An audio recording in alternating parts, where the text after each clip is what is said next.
샬롬 샬롬 샬롬 샬롬. 하나님 사랑합니다. 여러분 주 안에서 사랑합니다.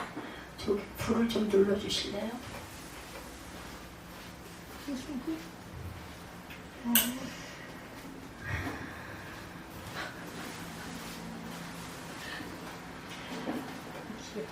푸르는 실록이 아주 예쁘게 우거졌어요.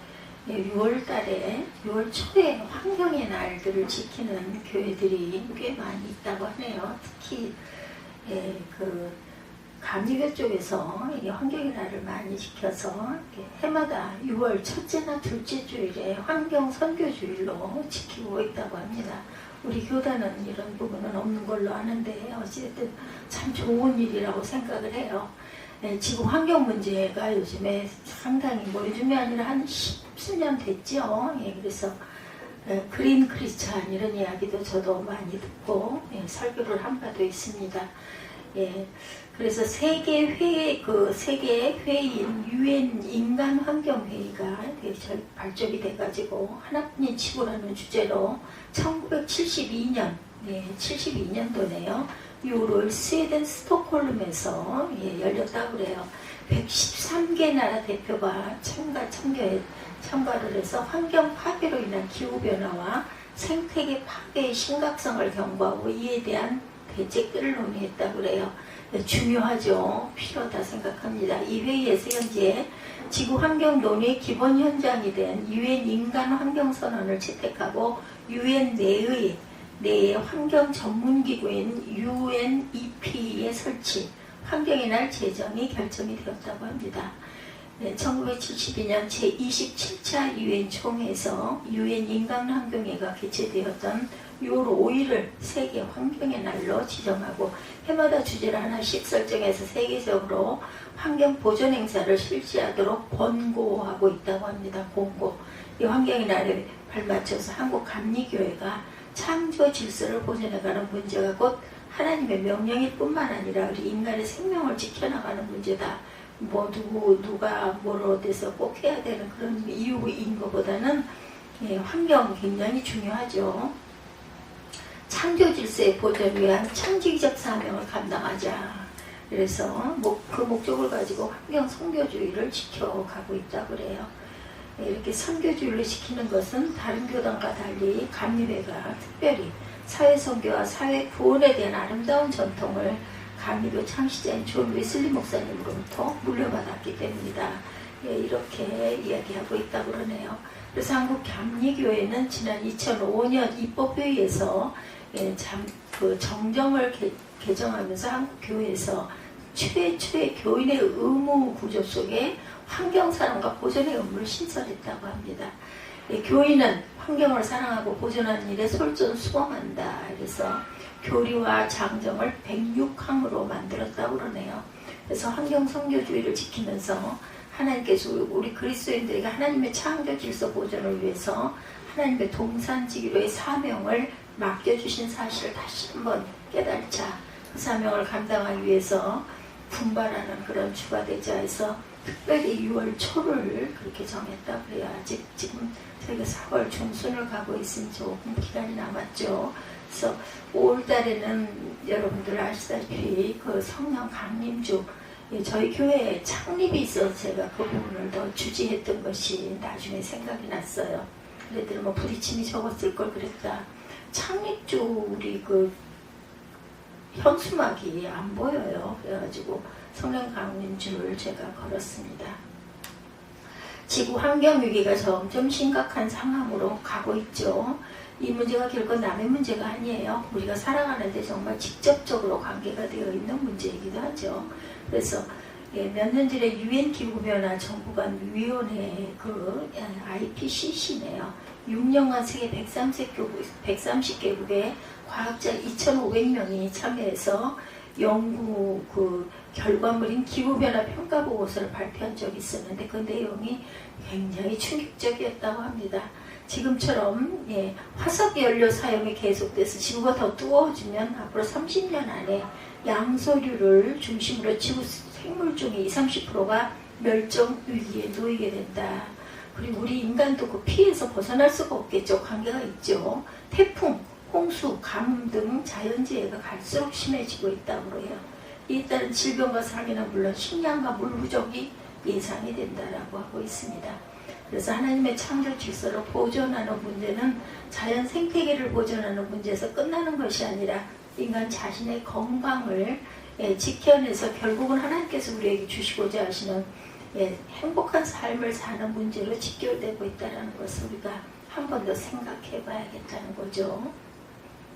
그래서 우리 인류는 환경오염과 파괴가 우리 인간의 멸망을 가져오게 될지도 모른다는 두려움과 불안을 피부로 느끼게 됩니다. 그래서 인간의 건강을 위협하는 새로운 질병의 발생, 지구촌 곳곳에서 발생하는 이상기온 현상으로 인한 재해들을 겪으면서 하나님의 창조 질서를 보존하는 일은 우리 자신을 지키는 일이라는 그런 인식을 새롭게 해야 되겠다. 창세기 1장에 말씀하고 있는 것처럼 하나님은 모든 피조물을 만드시고 나서 뭐라 그러셨어요? 보시기에 좋았더라 말씀하시죠. 하나님은 창조하신 모든 만물을 보시고 참으로 만족해 하셨어요. 그래서 참 좋다. 좋다라는 히브리어 동사가 토부죠. 토부. 아름답다라는 의미와 질서와 조화가 있다는 뜻을 가지고 있습니다. 보시기에 좋았다라는 말 속에는 하나님은 참으로 아름답고 좋은 세상을 우리에게 주셨다라는 거죠. 근데 그랬던 하나님의 창조 세계가 우리 인간의 뿌리 깊은 죄라고 할 수 있는 탐욕으로 인해서 저주받은 땅이 되어가고 있고 그래서는 안 되겠죠. 창세기 3장의 말씀에도 이 땅에 인간의 죄가 들어온 이후로 인간은 하나님과의 부조화를 겪게 되고 인간과 인간 사이에도 부조화를 경험하게 되고 더 나아가서는 자연과의 부조화를 겪게 됩니다. 죄의 결과로 뱀과 인간은 하나님의 심판을 받게 되었고 죄를 범한 인간으로 인해서 땅도 저주를 받게 되고 땅은 가시덤불과 엉겅퀴를 내게 되었다. 이렇게 성경은 말씀하고 있어요. 근데 중요한 것은 죄로 인한 죽음이 선포되는 순간에도 하나님은 생명의 회복을 예언하고 계심을 볼 수 있다라는 거죠. 창세기 3장 15절에서 여자의 후손을 통한 죄의 정복을 말씀하고 있고 20절에서 아담은 생명의 회복을 의미하는 뜻으로 자기 아내를 하와 생명이라는 뜻을 갖고 있다고 그러죠. 그렇게 부르고 있다고 합니다. 어떤 의미에서 하나님께서 예수를 이 땅에 보내심은 인간을 구원하시기 위한 것일 뿐만 아니라 모든 피조물의 관리자인 인간의 구원을 통해서 모든 피조세계 하나님의 창조 질서를 회복시키려는 하나님의 깊은 의도가 감추어져 있음을 알 수가 있다는 것. 창조 질서의 보존, 저주받은 땅의 회복은 어떤 방법으로도 불가능하다고 그래요. 왜냐하면 그것이 저주받음의 뿌리고 회복의 뿌리이기 때문이라고도 합니다. 환경 선교주의들을 맞이하면 우리에게 주신 하나님의 말씀 속에서 오늘을 살아가는 우리에게 심각한 문제로 다가오는 환경 문제가 뿌리가 어디가 있는지 그리고 근본적인 대안과 해결책이 어디 있는지를 깨닫고 이제라도 하나님의 창조 질서를 회복하는 일, 우리도 살고 하나님께서도 근심하시는 문제도 해결할 수 있는 길이 무엇일까를 찾아내야 되겠죠. 구체적인 실천의 첫 출발을 잘 하는 이런 교회들이 이런 부분에 앞장을 좀 서야 되겠죠. 오늘 본문입니다. 열왕기상 21장 1절에서 10절까지의 말씀은 여러분들이 잘 아시는 나봇의 포도원 이야기라는 제목이 붙어 있어요. 하나님의 창조 질서가 깨지고 우리 인간과 지구가 고통스러워하고 있는 근본적인 뿌리가 무엇인가를 보여주는 말씀이기도 합니다. 북왕국 이스라엘의 아합 왕은 폭군 두로왕의 딸인 이세벨을 왕비로 맞아들인 후에 물질 숭배 신인 바알 신상과 욕정의 여신상인 아세라 신상을 전국에 세우고 이스라엘 백성들이 거기 가서 숭배하게 해요. 꼭 보면은 신이 둘인데 욕정의 신, 남신, 여신 이래가지고 이런 부분들로 인해서 사람들을 굉장히 뭐라고 하죠? 그런 쪽으로 기울어지게 하는 그런 것들이 있었던 것 같아요. 우리가 예전 그 숭배를 어떤 형식으로 했는지는 모르지만 이것은 하나님의 선택받은 백성인 이스라엘이 하나님을 버리고 노골적으로 이 땅의 욕망의 신을 섬기도록 한 그런 유곡이죠. 그렇게 정치하던 아합 왕의 대표적인 사건을 저지른 것이 바로 오늘의 나봇의 포도원 사건입니다. 아합 왕은 자기 궁전 옆에 있는 나봇의 포도원이 탐이 났어요. 그죠? 우리 성 바로 옆에 아담한 포도원이 있다 보니까 이걸 이렇게 한꺼번에 우리 걸 만들면 좋겠다 이런 마음이 들었겠죠. 그 땅을 확보해서 자기 농장으로 삼고 싶어 합니다. 흥령을 붙이는 일을 하는 사람을 넣었지만 한마디로 거절을 당하게 되죠. 오늘 본 내용이 나봇의 입장에서는 조상 대대로 물려받은 토지라서 누구에게 팔거나 넘길 수 있는 것이 아니라고 생각한 것이고, 이런 생각은 지극히 당연하고 정상적인 생각이었는데 그걸 포기하지 못하고 고민하고 있는 아합 왕에게 이세벨 왕비가 충동질을 합니다. 당신이 왕인데 뭘 그런 걸 가지고 그렇게 근심 걱정하냐, 당신은 그렇게 나약하냐, 이렇게 질타를 하죠. 그리고 무서운 음모를 꾸면서 거짓 증인 몇 사람을 세워서 나봇을 고발해서 왕에게 반역하고 하나님을 모독한 말을 들었다, 이렇게 해가지고 완전히 누명을 씌워서 죽이는 사건이죠.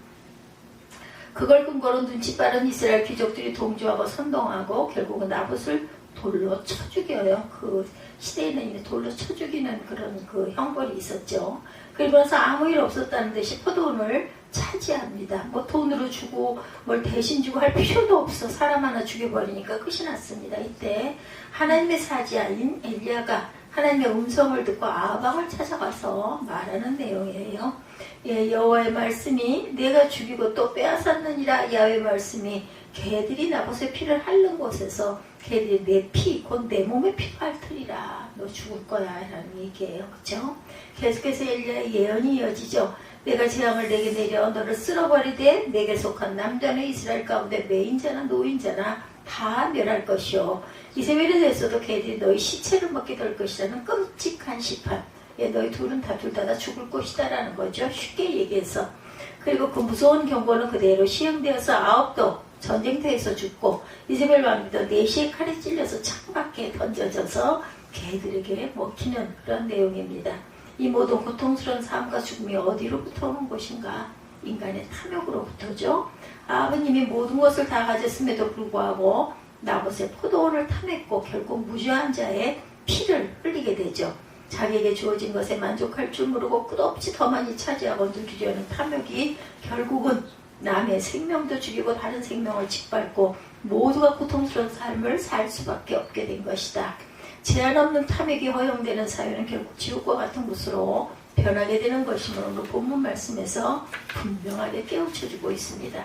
이런 폭군왕이 없는 오늘날에는 또한 어떨까요? 왕과 귀족은 갑이고 금수저가 되었어요. 오늘날에도 인간의 욕망이란 것이 별로 달라지지는 않았습니다. 하나님의 고귀한 형상을 잃어버리고 계속해서 욕망을 추구하며 살아가는 인간은 남의 생명도 파괴하고 다른 생명에게 고통을 주고 결국은 자신도 파멸의 길로 가고 있다는 것. 우리 모두가 함께 오늘 이 아침에 심각하게 고민해야 할 환경 문제도 사실은 뿌리가 같다는 사실을 우리가 알아야 되겠다. 오늘의 그 성서일을 지키는 그러한 성서일, 주어진 신약성경의 복음서 말씀인 누가복음 7장 36절에서 50절까지의 말씀은 인간이 어떻게 그 욕망의 뿌리를 가뿐하게 뛰어넘을 수 있는지를 보여주고 있어요. 예수님 앞에 찾아온 그 여인은 죄가 많고 영육간에 심각한 연약함이 있었던 여인이었는데 예수를 만나서 모든 문제를 해결받게 되는 놀라운 은혜를 입은 사람이기도 하죠. 그래서 이 여인은 값비싼 향유를 깨어서 예수님의 발에 부어드리죠. 다른 복음서에 보면 이 여인은 막달라 마리아로 보이는데 사실 이 여인은 욕망이 휩싸여 살던 여인이었습니다. 근데 이 여인은 예수님을 만나고 나서 자신의 욕망을 뛰어넘죠. 인간의 탐욕을 가지고 사는 것이 아니라 하나님 나라의 축복을 누리며 사는 것이 얼마나 귀하고 값진 삶인지를 알게 됐어요. 그래서 그 여인은 값비싼 향유를 과감히 주님께 부어드리죠. 그 광경을 보고 있던 제자 중 어떤 제자는 왜 그걸 허비하느냐고 책망했는데 그 이유는 그 안에 감춰져 있던 탐욕 때문이었다. 서신서 가운데 그 제시된 갈라디아서 2장 15절에서 21절 말씀도 우리들 그리스도인들이 된 우리가 믿고 따르는 그리스도인이 된 우리가 이 세상을 살아가는 가장 기본적인 자세, 가치관, 아주 구체적이고 실제적으로 어떻게 살아야 할지 그것을 가르쳐주고 있어요. 갈라디아서 2장 20절 여러분들 잘 아시는 말씀이죠. 그런즉 이제는 내가 사는 것이 아니요 내 안에 그리스도께서 사시는 것이라. 이제 내가 육체 가운데 사는 것은 나를 사랑하사 나를 위하여 자기 자신을 버리신 하나님 아들을 믿는 믿음 안에서 사는 것이라. 이 세상을 살아가는데 먹고 마시고 믿는 것보다 귀한 것이 있어요. 예, 그것은 바로 생명을 위한 것이다. 생명이 먹고 마시고 있는 것을 위해 있는 것이 아니라 그것들이 생명을 위해 있는 것이라는 거죠. 이것이 뒤집혔을 때 먹기 위해 살고 마시기 위해 살고 입기 위해 살기 때문에 여러 가지 성인병이 생기죠. 중독이 되죠. 과소비가 되어서 하나님께서 만드신 자연을 망가뜨리고 또한 독차지하려고 하고 무너뜨리게 된다는 것.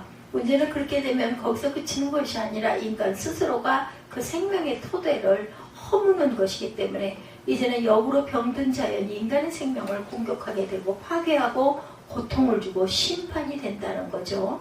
결국 인간이 자신의 탐욕보다 더 귀한 것들이 있다는 것을 하나님께서는 우리 인간에게 훨씬 더 아름답고 귀한 것을 축복으로 주셨다는 것을 온전히 깨달아 알아야 되겠다. 그것을 또한 회복하고 누리고 사는 것이 바로 내 안에 그리스도께서 사는 복된 삶인 것을 우리에게 깨우쳐주고 계세요. 예, 오늘 이렇게 말씀 속에서 나봇의 포도원 사건 속에서 성소주일과 연결이 돼가지고 환경 선교주일 자신의 탐욕보다 더한 귀한 것들이 있다는 것을 우리가 깨달아서 다른 사람의 생명을 짓밟는 삶에서 벗어날 수 있게 되기를 주님의 이름으로 축복합니다. 그리고 환경 때문에 환경 문제 때문에 여러 가지 조심하는 것들이 많죠. 분리수거나 아니면 뭐 샴푸 사용 뭐 이런 부분들 항상 우리가 좀 그런 부분들을 조금씩은 절제할 줄 알아야 되겠다.